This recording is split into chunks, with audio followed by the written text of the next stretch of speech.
je suis ravie de te retrouver et aujourd'hui on va travailler un sujet sur quelques vidéos d'ensemble qui est la confiance en soi, qui est l'estime de soi, qui est comment être plus à l'aise, plus serein, moins stressé, prendre plus son temps dans tous les domaines de sa vie, en tous les cas les domaines que tu vas choisir.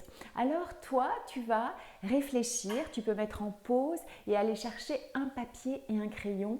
On va y mettre 5 minutes et toi peut-être un tout petit peu plus pour te concentrer. Mais on va travailler ensemble. J'ai besoin de toi pour que toi tu puisses avancer. Donc, essaye de réfléchir, de te poser là, de prendre 5 secondes pour savoir à quoi ressemblerait ta vie si tu avais plus confiance en toi, si tu étais plus à l'aise, si tu osais plus facilement les choses. À quoi ça ressemblerait? Et vraiment, prends ton temps. La deuxième chose, c'est après ça, dans quel domaine, en fait, t'aimerais que ça change? Peut-être que tu as plus confiance dans certains domaines que d'autres. Peut-être que, par exemple, tu as envie de changer de confiance en toi pour te faire plus d'amis, pour être plus à l'aise en société. Peut-être que c'est complètement différent. Par exemple, moi, là où j'aimerais vraiment acquérir plus de confiance en moi, ça serait dans le domaine amoureux. Ça serait pouvoir m'affirmer un petit peu plus dès que je suis en amour. Pouvoir donner un peu plus mon avis face à la personne qui pourrait être, elle, sûre de ce qu'elle avait envie de faire et qui pourrait aller un petit peu à l'encontre de moi. Et aussi dans le domaine professionnel, d'être plus à l'aise dans ma communication, de faire plus de vidéos, de développer plus mon activité en fait, d'avoir moins peur de tout ce qui est nouveauté, nouveaux projets et d'y aller plus rapidement, plus facilement.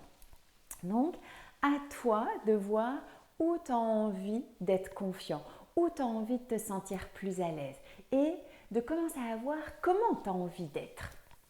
Alors c'est ça, si on va travailler sur ça en fait, sur tes capacités d'adaptation, sur te sentir capable dans ces domaines-là. J'ai pris quelques notes, donc de temps en temps je regarde un petit peu pour avoir le découlé le plus clair possible. Parce qu'effectivement, avoir confiance en soi, c'est se préparer aussi un petit peu en amont pour être hyper à l'aise après et que tout roule. Donc j'ai fait un petit déroulé.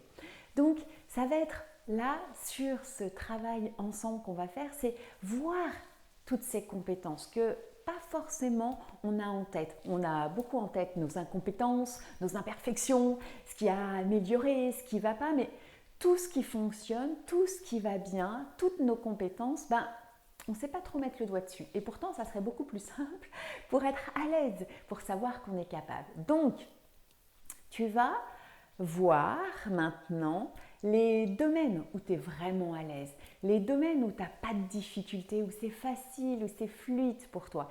Et sur ton papier, tu vas lister ces facilités. Par exemple, moi, j'ai un domaine où je suis hyper à l'aise, c'est l'amitié. L'amitié, je sais bien faire dans ce domaine-là. Déjà, ça fait un long moment que je le pratique et je suis avec des personnes en qui j'ai confiance. Mais je développe mes amitiés, des nouvelles amitiés. Alors, qu'est-ce que j'utilise comme savoir-faire dans mes amitiés?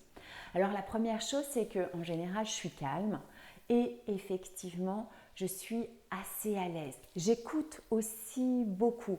Je peux être bonne conseillère. Je sais oser me faire aider avec mes amis, je sais oser énoncer mes difficultés et écouter leurs conseils, je sais leur faire confiance aussi.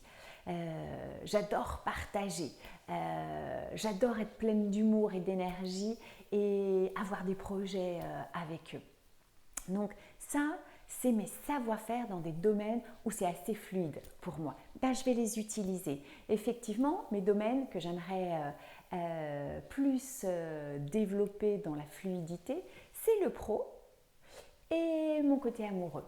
Donc, par exemple, je vais aller chercher, là maintenant, tu vas écrire quels sont aussi tes savoir-faire dans ces domaines-là. Par exemple, moi, dans le pro, même dans le perso, j'ai une capacité assez forte pour moi, c'est que je sais apprendre. Je sais apprendre vite, donc je peux me baser là-dessus aussi.